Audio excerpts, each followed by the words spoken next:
Speaking of horses, we are in Norco, California, and we are at the Norco Horse Affair. We're going to see all the things going on here, clinicians, saddle fitting, vendors. A lot of fun in Norco. It's Horsetown, USA. Stay with us because we're going to take you all around Norco here on Speaking of Horses. We'll be back with our tour of Norco right after this. They are our family, and we only want the best for them. No standing water means clean, good tasting, algae-free, mosquito-free, and virus-free water. No risk of electric shock, no risk of fire from faulty wiring. Cool water in the summer, warm water in the winter. Water delivered fresh from the water supply at 50 degrees year-round. Drinking Post water. The rural American lifestyle. It's how we work, and it's how we play. It's how we learn and how we enjoy the finer things in life. How we take care of our animals and tend to the land. It's a way of life. Has been for hundreds of years. Now there's a whole new way for rural America to watch TV.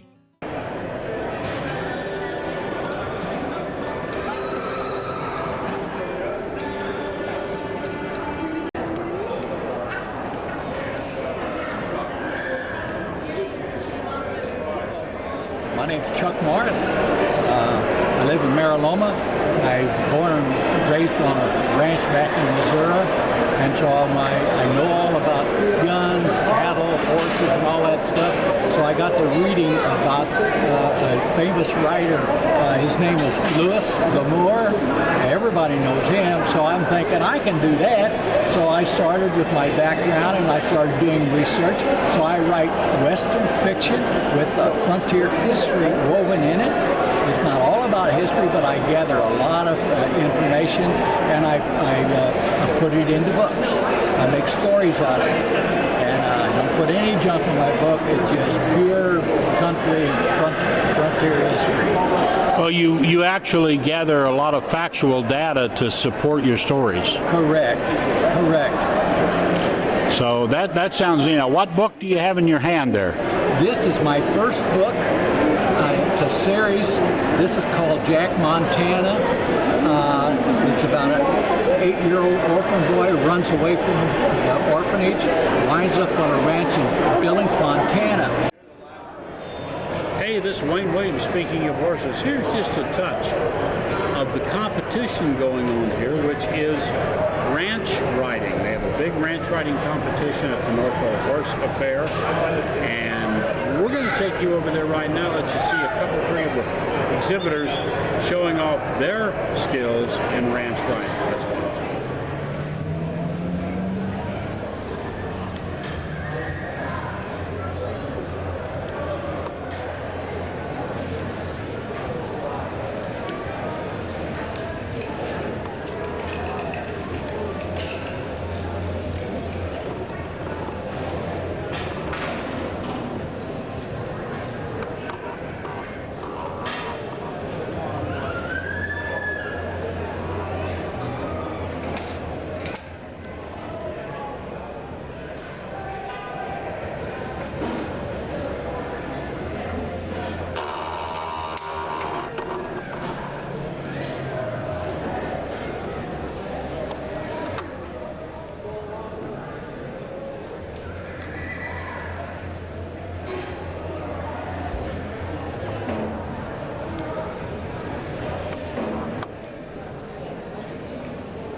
Wayne Williams, Speaking of Horses. We're in Norco, California. We'll be back with more on Speaking of Horses in just a moment.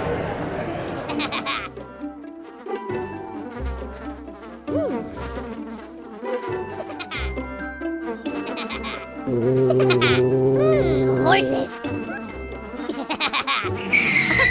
Piranha! Oh no! Oh, the humanity!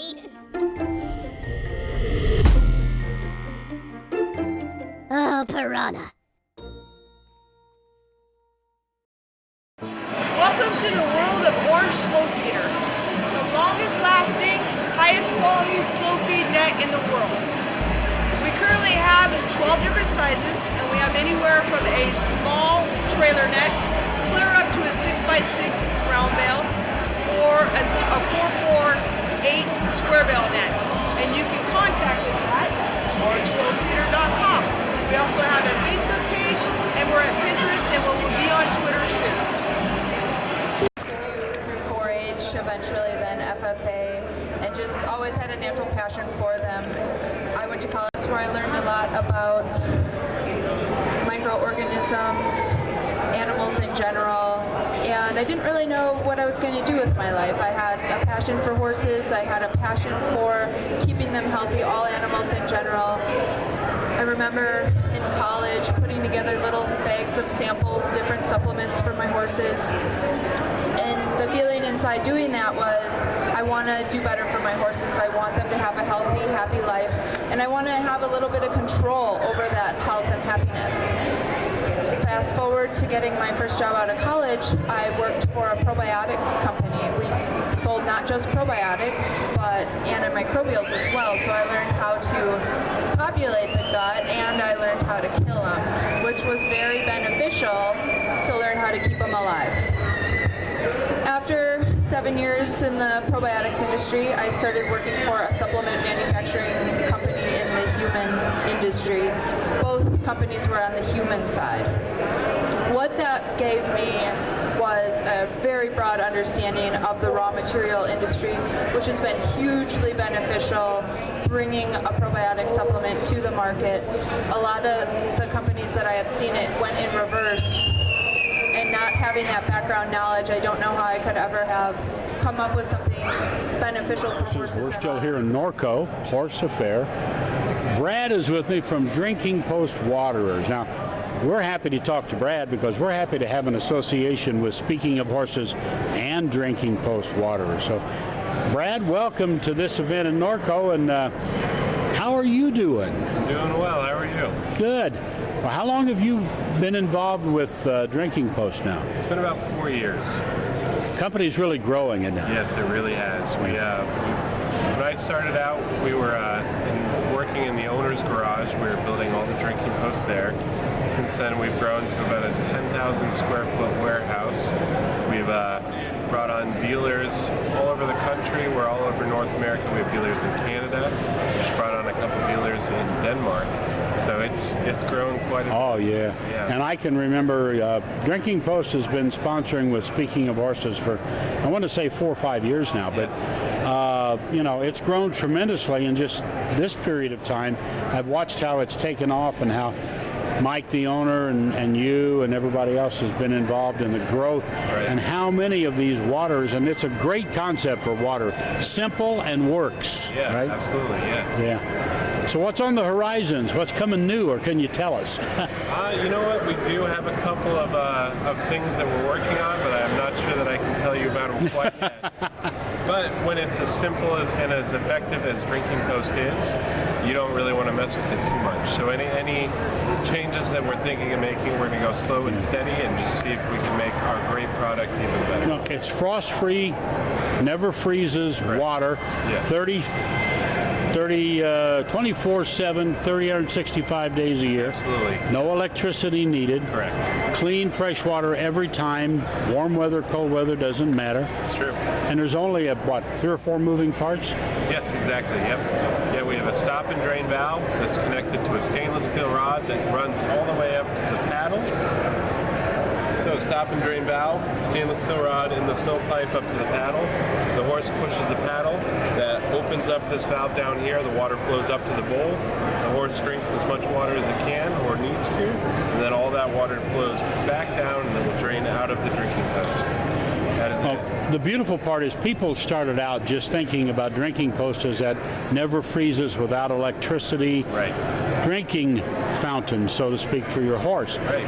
But it became very obvious very quickly that in the hot climates in the south, from Florida to Arizona, Yep. that or even here we're in Southern California, same thing. Right. In the summertime, if there's no water in the bowl until they call for it, then you never have hot water, stagnant water, mosquito-infested water, algae. That's all gone. Every time they call for a drink, it's cool, clean, fresh water, and they drink freely. You got it. That's it. That's the whole See, I've learned my spiel well. There you go. Brad, thank you very much. Thank you, Wayne. And Drinking Post Water is one of the vendors here at the Norco Horse Affair, as well as a sponsor for Speaking of Horses. Yes. Well, right now we're going to take you into the world of saddle fitting. And Cheryl Lemke is here. She's been doing saddle fitting for many years. I'm running into her at a lot of horse fairs all around the country. But she is here. Let's talk to Cheryl and learn some of the ins and outs of excellent saddle fitting. Hey, it's Wayne Williams. Speaking of horses, we are here in Norco, California. We're at the Horse Affair in Norco. Beautiful October weekend. And my guest right now on Speaking of Horses is Cheryl Lemke. Cheryl does a lot of stuff with horses, but a lot of saddle fitting and saddle sales. And you do clinics at some of these horse expos as well. Yes. First of all, welcome, Cheryl. Thank you. Second of all, tell us how it is that you got started doing the saddle fitting. How it is. Well, I recall back in probably 1970, I was used to riding horses bareback, and then I got on my first saddle, and I was terrified of the saddle. I couldn't feel the horse breathing. I couldn't feel the heartbeat. I couldn't feel the spirit. It was just this foreign object between me and the horse. And then I started doing endurance racing and barrels and dressage and jumping. And I realized that the saddle was an excellent tool to help you achieve your goals. So then I started getting very picky when we had a bunch of endurance horses and going out and conditioning and spending hours, sometimes 18 hours on the horses every day. You get very picky, and so I started just telling everyone that I really loved this, hated that, and then Dad had a large ranch in the Bay Area. Then we opened up a salary in 1984, and I started selling saddles and fitting. And so many years before that, I was very picky and critical of saddles, and then after that, and I learned how everyone wanted to, all the different manufacturers wanted to fit their saddles. And so now I look at it from 100 different perspectives, and plus the horse, plus the trainers, plus the vet, and the rider, and whoever has a team to fit. Well, it's really critical because that saddle has to fit that horse more so than it has to fit the rider in many cases, right? Absolutely. And the different disciplines, so whether you're barrel racing or roping, cutting, pinning, dressage, jumper, endurance racing, or if you just want to go out and play or shoot off your horse or do whatever, all of you have the same principles, but you need it for different. Because I've heard people say, well, I got a new horse, okay? And man, I took my favorite saddle over there and put it on that horse and away we go. And that saddle may be your favorite, but it may not be the new horse's favorite, because just like people, all of those bone structures, muscle structures are different. So what's one of the critical things you look for when you're trying to fit a saddle to a horse?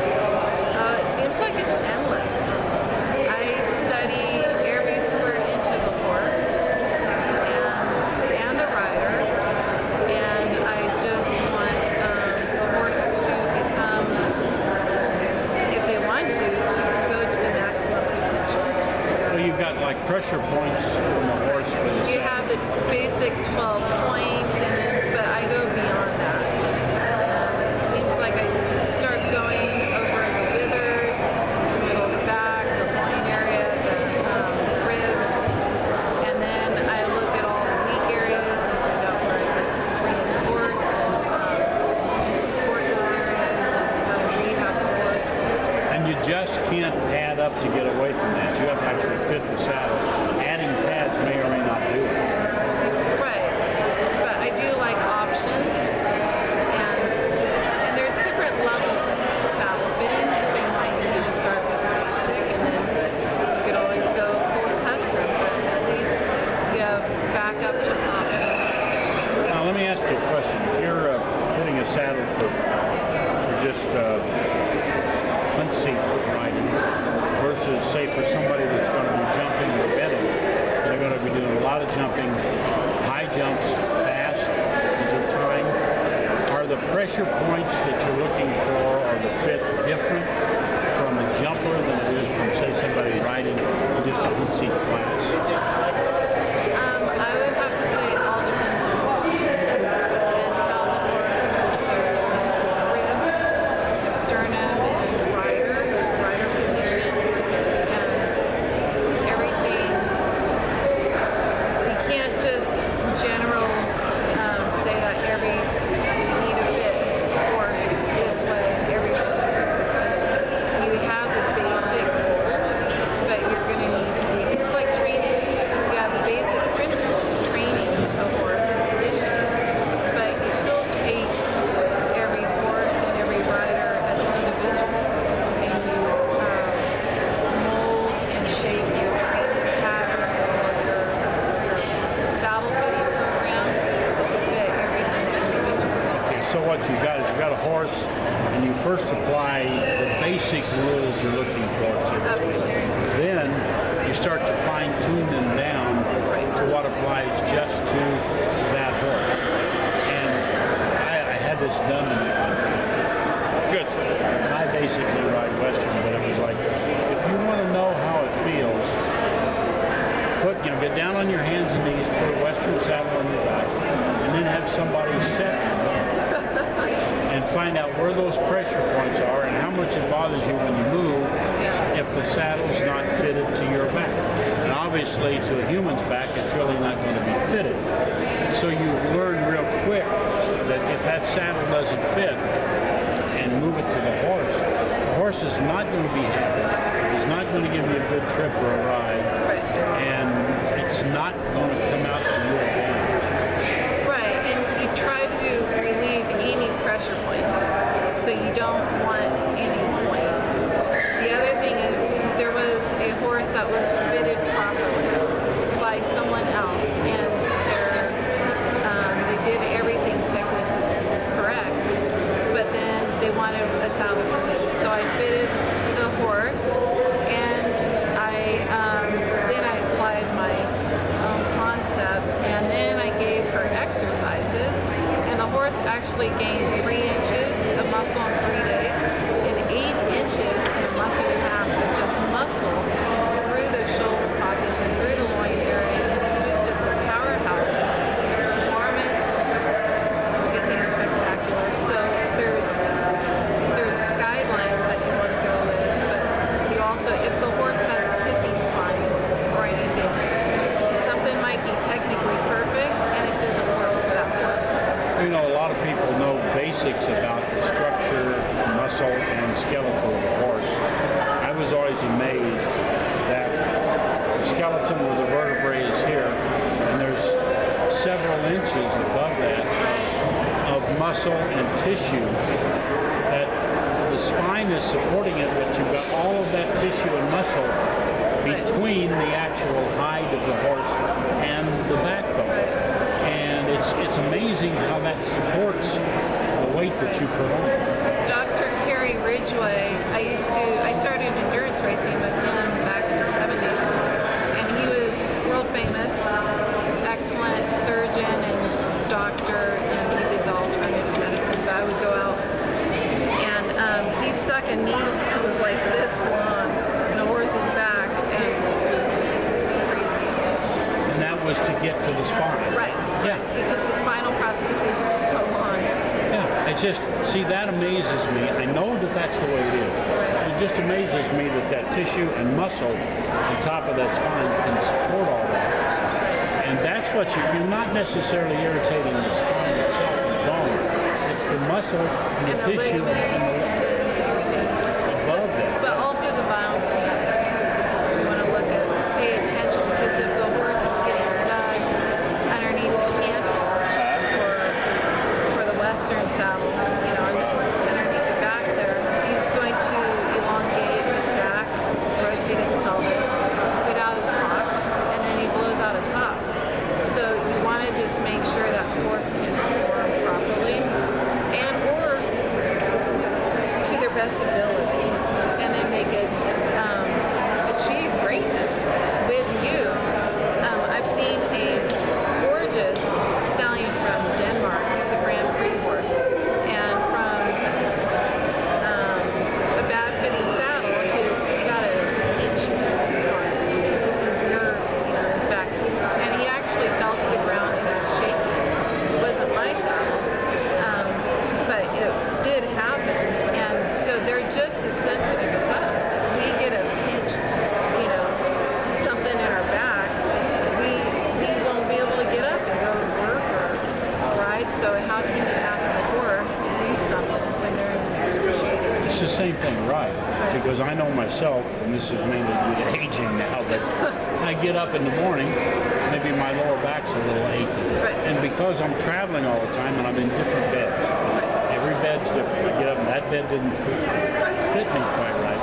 Driving long distance. So I get up, I go right to the shower, get the water as hot as I can take it, Right. get that hot water down my back, and in 5 minutes that kind of goes away.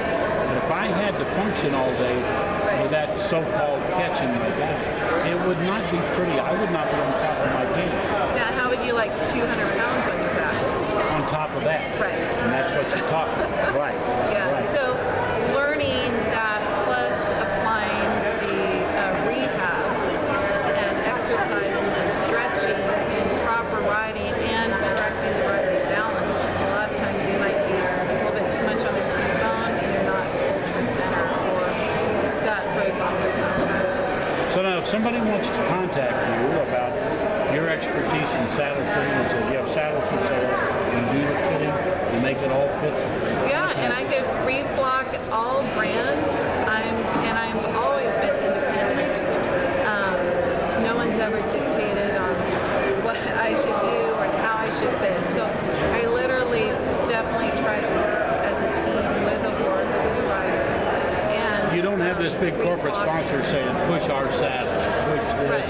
You can Right. do it how it needs to be done. Right. For every individual, what the horse needs, what the rider needs, the trainer, and So how do they contact you? Website?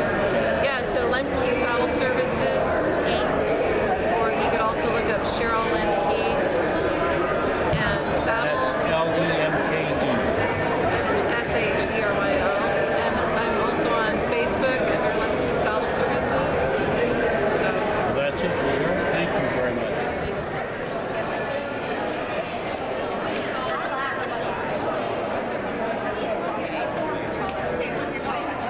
Timeless fence systems, they're non-conductive, they're self-insulating, they're maintenance-free.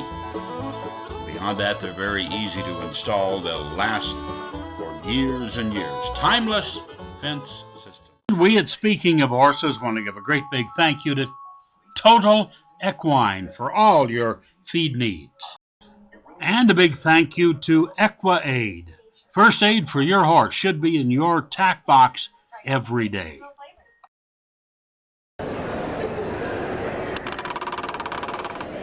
Well, one of the features at Norco Horse Affair every Sunday morning during the affair is a cowboy church service. Let's listen to the band providing some of the music during cowboy church.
us on Speaking of Horses. We're glad you came with us on this little look around Norco's Horse Affair in Norco, California. We'll see you next time on Speaking of Horses.